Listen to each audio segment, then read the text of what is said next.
Thank you, Lou, for coming. Really appreciate it. Thank you. How are you feeling today? Good, good. All How right. can you do it?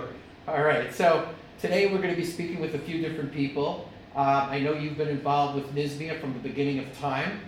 I'd like to start out with first, tell us a little bit about what you did as a career, and then I want to hear a little bit about what was NYSMEA like in the beginning, like at the wee beginning. Well, I was a New York City school teacher. I started out at John Dewey High School 2 years before I taught junior high school. But in 1969, I started at John Dewey High School, which is in Coney Island. And I started a marine science program along with another teacher, Harold Silverstein. So we were one of the first schools in New York State to teach marine sciences. And we had 5 classes of students teaching marine science. It was kind of unique. We did a lot of lab work. We had double periods every other day, which allowed us to take buses to Coney Island and Plum Beach and other areas. And at the same, it was a very exciting time. Rachel Carson in 1962 wrote Silent Spring. And then in 1970, for a variety of reasons, the federal government passed about 10 laws that were environmentally related that sort of changed the whole United States and actually the whole world. And we were on the cusp of that, and there were other teachers that were interested in doing it. So a group of people got together and started the New York State Marine Education Association. Very nice, very nice. And when you guys first started NYSMEA, like what was the mission? What was the purpose of getting together at that time? What were you guys starting to do? If you were a typical teacher, college, high school, middle school at that time, there was nothing available. If you wanted to teach about sea anemones, you had to go to the library, take out the card catalog, find a book on marine science, find the page about sea anemones, and then beg the librarian to Xerox it, and maybe you'd be able to have something that you'd be able to use in the classroom and hold up a picture to show the students. So there was nothing available. You didn't have a textbook. You had to write your own textbook. At Dewey, we wrote our own lab manual. Mm-hmm. Everything else was put together from clippings and pastings and from other books. So initially, that's what we did, is we provided material. We got together with other teachers. We had techniques nights. We produced curriculum. And we got together with other people just producing the materials so that you could teach the subject, because there was nothing available. Gotcha. And I assume you guys collaborated and shared your resources with one another. Right. We had technique nights in various places, out on Long Island, at John Dewey High School, and other places.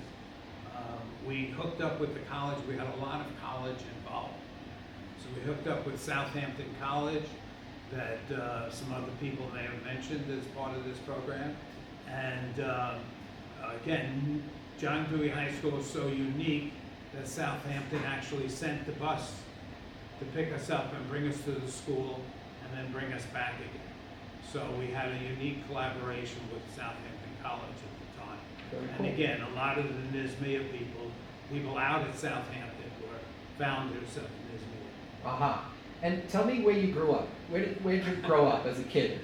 I grew up in Siegel, okay, which is at the western tip of Coney Island, and I spent all the time at the beach. I woke up in the morning, I went to the beach. My mother brought lunch. When my father came home from work, he came down to the beach, and we had dinner on the beach.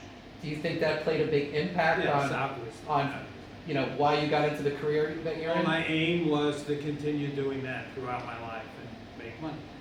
Awesome, awesome. Now I understand you, once upon a time, you were a certified scuba diver. Yes, around 1971 I became certified. Wow, okay. And did you dive only on vacations? Did you do any diving in Long Island or Seagate or? Just about all of my diving was local. Oh, really? Local. Okay. Very little in the Caribbean, all local. Okay. We went out to wrecks off the Rockaways. We went off the Pompog Bridge in Southampton, and all local diving. That's one of my favorite dive spots, the Right. Pompog Bridge. Okay. Did you ever dive off of any of the local boats that take you out to the shipwrecks? Yeah, we went with the school that I went to had a dive boat, and we went out on that boat off the Rockaways. With Okay. The wrecks off the Rockaways. Any chance you remember the name of the boat? It's gone. Was it I the don't Genie remember. too? There was one. It was a paddle wheel steam. Oh, the boat we went out on. Yeah. No, I don't remember the name. Okay. Okay. So you visited a few shipwrecks Yes. in the area? And also dived off the shoreline. Okay. Okay. Any Off shipwrecks? Coney Island and West 8th Street and the Rockaways. Very cool. East I think you mean Beach 8th Street. Beach. Yep. Any shipwrecks that stand out? I know it was a long time ago, but anything stand out? One was a paddle wheel steamer, and I have some carbon rods from the lighting that I Really? still have from there. Do you remember generally where that was? Generally? Right off East Park. Right off Reese Park. Okay. Very nice. Very nice. Let's dive into, no pun intended, but let's dive into NYSMEA in today's day and age. So tell us a little bit about some of the programs that one could expect to see today with NYSMEA. Like tell the audience a little bit about like what we're doing today. Well, we have an annual conference that we've had for the 50 years. Again, many of them were at colleges in and around, and high schools in and around the New York City area, from Kingsborough Community College in Brooklyn up to the Maritime Academy in the Bronx, and out on Long Island to Southampton, the various state parks along Long Island.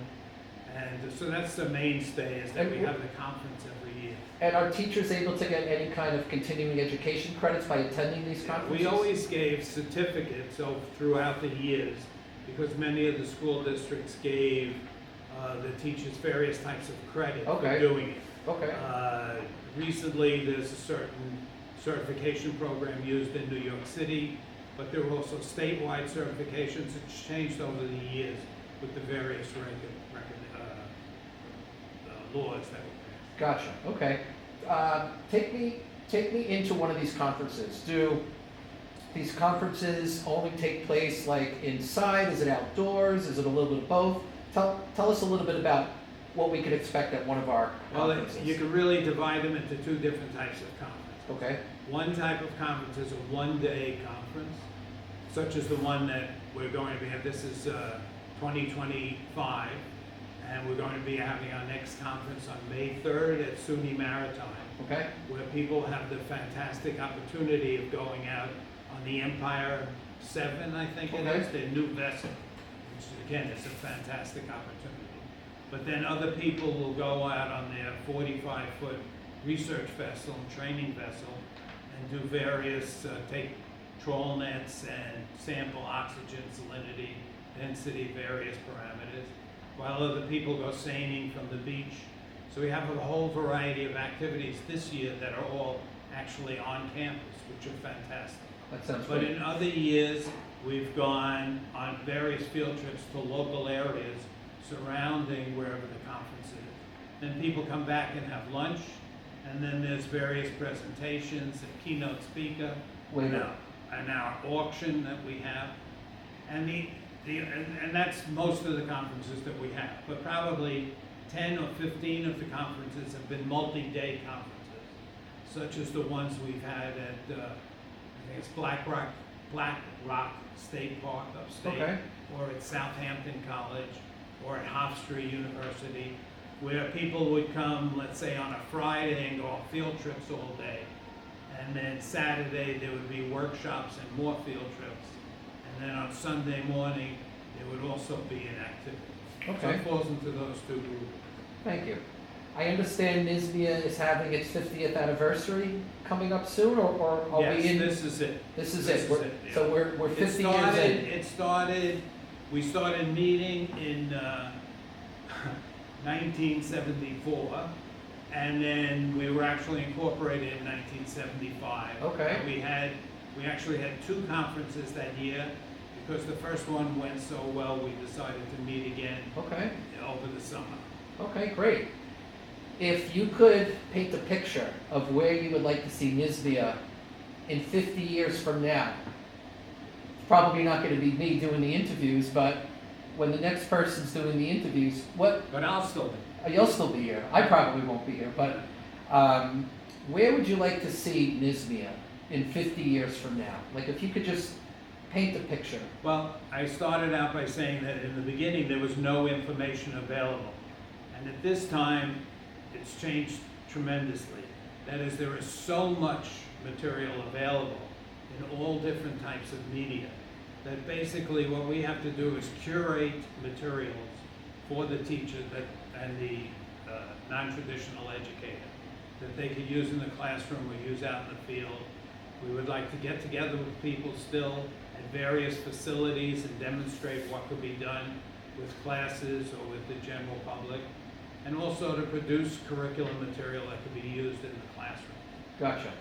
Yeah, so basically what we're starting to do today to just enhance it and to hope that it becomes very big. Yeah, and one of the things we've done over the last 2 years that we're very proud of is that we've actually been having monthly interviews similar to this, where teachers and professionals demonstrate techniques and their career pathways for students. We now have 25 videos, 1-hour videos that are available online on our website. That's great.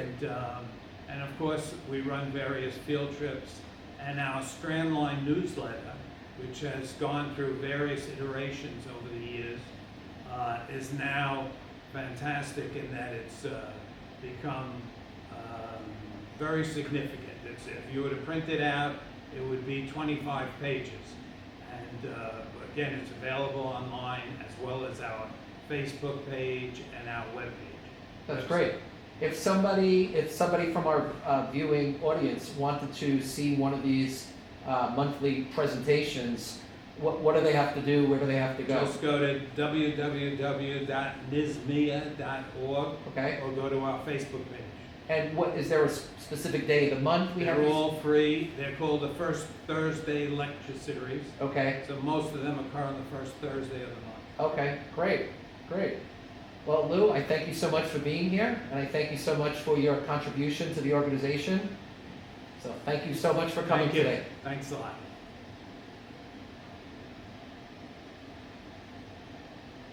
Cut. Cut.